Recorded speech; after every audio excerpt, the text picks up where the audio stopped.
Okay, so I'm Adam Kirk, and I'm from a little indie software company called Mysterious Trousers. I'm the coder, and Rob Foster, my buddy, is the designer, and he made these slides look nice. As well as these rock stars, they help us out a ton, and we can't thank them enough. Katie is our customer support. Parker, he does code for us.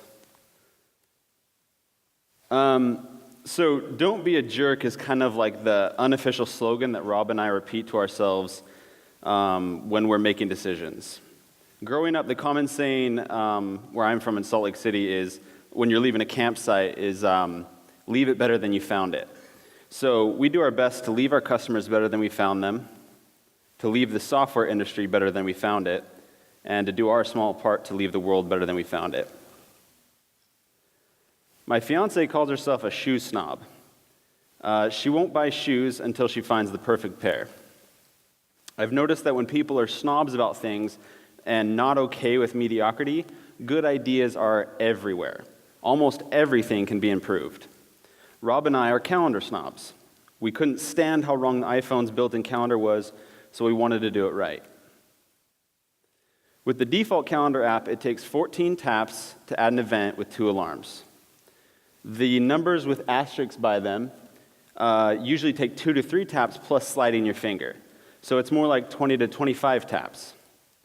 Before Rob and I had iPhones, we used flip phones with calendars in them, and we used that to remind us about everything. After we got iPhones, but before Calvetica, we always forgot everything because we added events to our calendar, or because adding events to our calendar was such a pain. So we built Calvetica. Taking inspiration from previous phone calendars, and after much experimentation, we tried to make adding an event with 2 alarms as easy as possible. Adding events quickly was always our first priority. But the more we used the calendar, the more opportunities that we saw for improvement. For example, we wanted to be able to see how events laid out across months, so we built the scrolling month view. And you can take your finger and flick that up and back and forth. So it's like this infinite scrolling. We found passion to be absolutely critical to success. These people made a dent in the universe. They were either passionate about their work or making life better for other people. Few of these people were in it just for the money. If you're laid back and indifferent, good for you. But you can't make a difference unless you actually believe there should be a difference.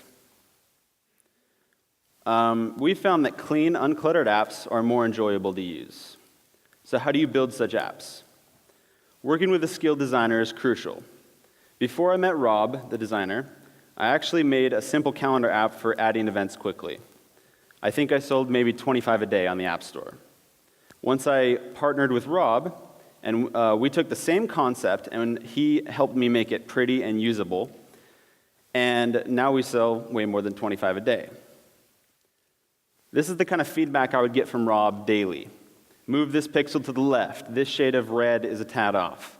Non-stop pickiness. Stuff I didn't want to think about. I mean, look at his notes are even designed.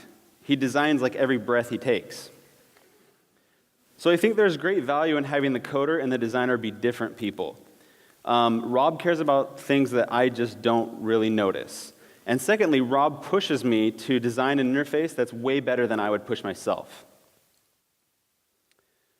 We've learned there is a tug-of-war between an obvious workflow and a fast workflow. You make something obvious by splitting it into small, obvious steps. You make something fast by removing steps and making assumptions. Apple's calendar design is not an accident. It is deliberately obvious for beginners. But the trade-off is it's annoying and cumbersome for the tech-savvy and impatient.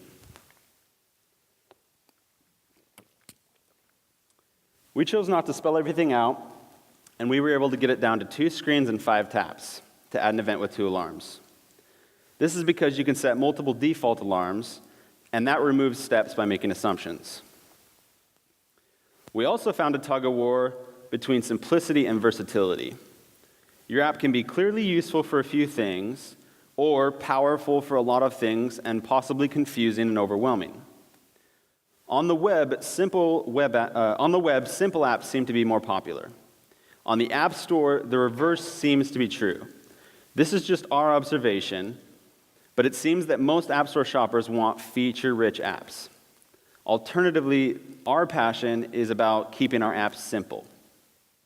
Luckily, there are still enough people out there, it seems, that want simple apps. So I think you can be successful either way. We like to build simple apps because they are focused and they're easier to build and to maintain.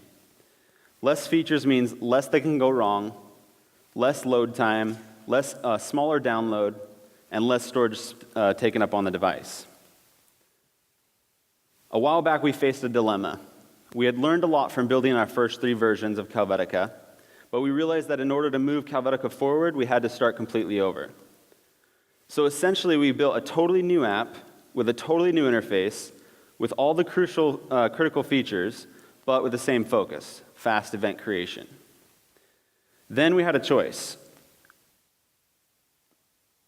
Do we release it as an upgrade, as a free upgrade, or do we release it as a new app? If we released it as an upgrade, we would have been giving the majority of our users what they wanted in the traditional iOS way, a free upgrade. But existing users would have felt like the rug was being pulled out from under them. If we released it as a separate app, as a new app, all the users that had given feedback and had it answered by this app would have to buy it again. So this is what we did. We released it as a free upgrade. Then we waited to see if there was an uprising. There was, big time. And so we released a version of the old app for free. This gave all our users the opportunity to get what they wanted, the new app or the old app, with no additional cost. Doing this tarnished our reviews, and it exposed Katie, our customer support rep, to a lot of verbal abuse, which made us feel pretty bad about doing that. Looking back, it turned out great eventually, but there was probably a better way to do it. After talking to a few guys here that are speaking in the conference, I think releasing it as a new app would have actually been a better idea. So, lesson learned. Now I want to talk about our experience on the App Store. Marketing hardly exists for us. The quality of our app is our marketing. If you build an average app, you can run ads all day long and spend all the money in the world, and you will never, ever make it back. If you building anything less than a great app will probably be a waste of your time. If you build a quality app, it will get talked about, reviewed, recommended, highly rated, shared, gifted, and all without spending a dime. So if your app isn't getting talked about, then open Xcode and make your app better.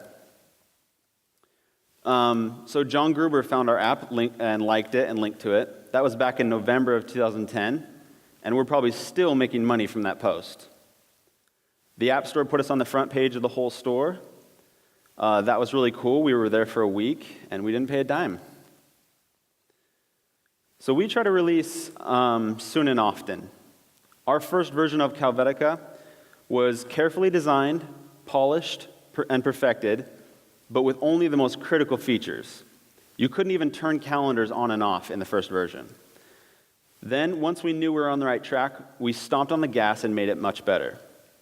From the beginning, we didn't want to spend months on something we weren't sure people wanted. We try not to waste time assuming, we guess, and then we test.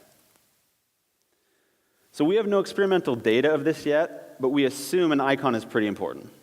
It's the first thing people notice when browsing the App Store, even before the title and the price. It can catch the eye, stimulate interest, inspire confidence in the app, or it can blend in and get skimmed over, or it can make your app look like an amateur app. Here's kind of the progression or evolution of our icon. The third one is something we tried without testing, and the users hated it. The middle one on the right was the first icon that was different on the App Store than on the device. But it was only slightly different. So that begged the question, how different could we make it? If we could make it substantially different, then we could test the difference it makes like an icon makes on the App Store. To find the best icon to test on the App Store, we designed a few icons. We also made some competitor rip-offs so that we could pit ours against theirs. Then we ran a Facebook ad with each icon to see how many clicks each one got. Then we submitted the best one to the App Store as the App Store icon, and it was approved. This actually surprised us because they were very different, as you can see. This one is what's on the device, the top one is what's in the App Store. Yes, it's confusing. It was confusing to a few people, but mostly we got their vote on whether or not they wanted it to become the device icon. They do not. We're learning a lot from these tests. Nothing we're quite ready to share yet, but maybe these ideas can help you test your own icons. As you can see, the icon really stands out on Facebook's white background, which is like the App Store. Our theory is if you can get your icon to be very clickable on Facebook, it should be very tappable on the App Store. With regard to pricing, we charge what we think our app is worth. Charging less has never helped us sell more. In fact, some people find that charging more sells more. This is because price can often communicate quality. Remember, they are paying for your app and your responsive, friendly, and responsible customer support. We tried a light version of Calvetica one time, for a while, and it did not help our sales. Lee, who just spoke, said they work for him. So, it's kind of up to you. Maybe you should talk to him about how he does it and to do it right. For us, we don't do it because they weren't effective. It takes time and focus off the real product. Every bug has to be fixed in 2 places. It's confusing when customers email us and want help because we don't know which app they're talking about. We spend time helping non-paying customers when we should be really helping the paying customers. So we can't understand why, but updates increase sales. It makes no sense because the people who receive the updates already bought the app. But regardless, every update increases the sales. So releasing solid, frequent updates has probably done more for our apps than anything else. So we've spent time in a wide range of App Store rankings, from the top 50 to the really, really bads. So we've seen what apps in the top make and what apps in the bottom make. I dare say that 1% of apps on the App Store make 99% of the profit. It's probably even more drastic than that. That's probably conservative. So it's probably even, let's see, okay. So we've sold way more than when we focus on making our best app better, rather than trying to juggle a dozen mediocre apps. Building a lot of low-ranking apps will never compare to one high-ranking app. We have a few apps in the App Store, but Calvetica makes all of our money. In the olden days, if people had a bad experience, they told their 5 neighbors. Today, if people have a bad experience, they tweet or post on Facebook to thousands of people. It seems we try very hard to make every customer feel like a VIP. It seems impossible to please everybody, but we try to make sure everyone feels that they've at least been treated fairly. We've found that customers respond best when we are responsive, personable, accountable. The other day, I took my bike into a bike shop for a tune-up, and they gave it back to me in worse condition than I gave it to them. I was pretty upset, so I took it up to them, and I kind of explained the problem or whatever, and they just made excuses and gave it back to me. I wrote them off as jerks, kind of drove closer to my home, found a better bike shop. I dropped it off. They fixed it. They gave it back to me in much better condition than I brought it to them, and that it started off in.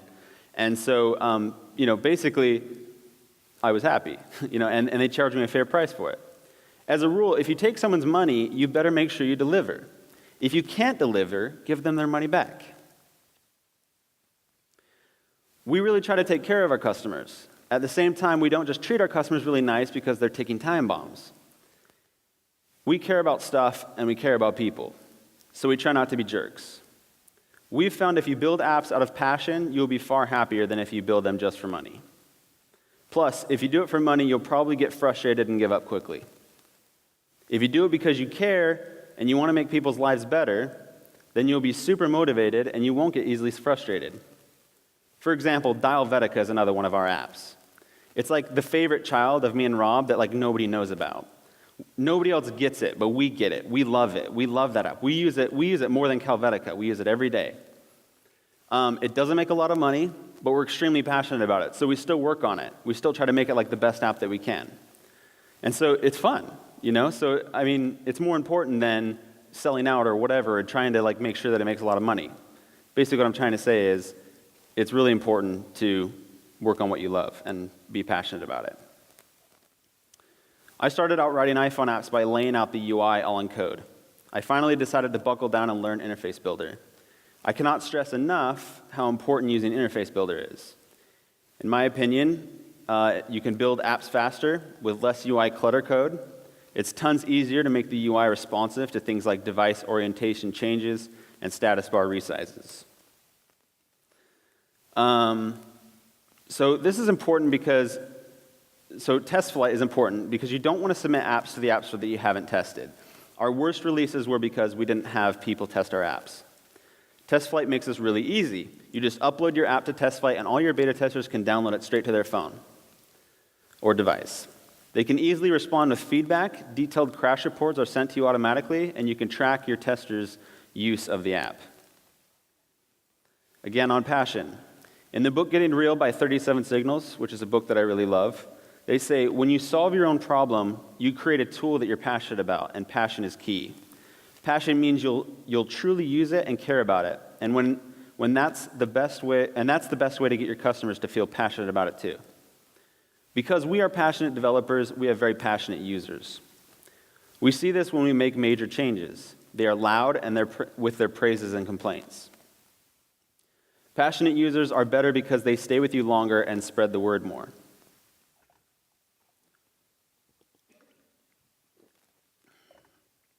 We released Calvetica when I was still in college. When the teachers heard about it, they asked me to speak to beginning computer science classes. While doing that, I met a ton of really smart kids that were just starting out in their degree. We've hired a bunch of them because they're affordable, they're motivated, they work as contractors because they work on their own time and on their own equipment, and it helps them gain experience. They love it because they get to work on things that they love. They get to work on, they get to take part, like ownership of the thing because we're a small team. Many of our interns have gone on to work for popular companies at great salaries. Getting started is easy. You may need a Mac, all you need is a Mac, an iOS device, and Xcode. And if you don't mind, I want to talk about what we're really passionate about right now. So one day, I was talking to this guy that wanted to build iPhone apps. And so I was trying to think about how to best help him do that. Like, what should I suggest to him? And on my drive home, I was thinking, well, how did I learn best? And how do I learn best? How do I still learn? And really, it's the best way that I've learned is like with example code that Apple gives us. And then also in books, like when it shows you, or in the documentation, it shows you like, a full example of how to use a class or some, object or whatever. So that's sort of like the premise of Tinkerlearn. We give you a fully built app, a complete example, lots of helpful comments, and we're even going to try to post a bunch of these apps to the App Store as free downloads. It helps you learn by explaining how things work, suggesting things to change and experiment with, and offering challenges to test your learning. It's totally unlike anything else we've come across, and it's better than anything else for a few reasons. By downloading and immediately running an app, the user gets an early taste of success. This is critical to keeping them motivated and excited. When you see everything in context, it makes way more sense than like on a page in a book. The human mind is also made to like reverse engineer. So if you give beginners a fully built app, a complete example of what they're trying to ultimately learn how to do, their brain will automatically and easily take it apart and connect the dots. So it lets us, lastly, it lets us set a good example of how to get beginners off on the right foot. For example, with good formatting, good code organization, and how to use objects and design patterns properly. We just barely launched Tinkerlearn, I think yesterday, and the promo code, one more thing, all one word, will get you 50% off. If you didn't just pee a little from excitement, Apple also has some example code available for free if you want. Again, on passion. I can't promise you'll be successful, but if you build something you're passionate about, you'll have a lot of fun, and you won't regret it. I beg of you to be foolish enough to try. Take what you've heard from these fine gents today and join us idiots who thought we could make a great app. Thanks for listening.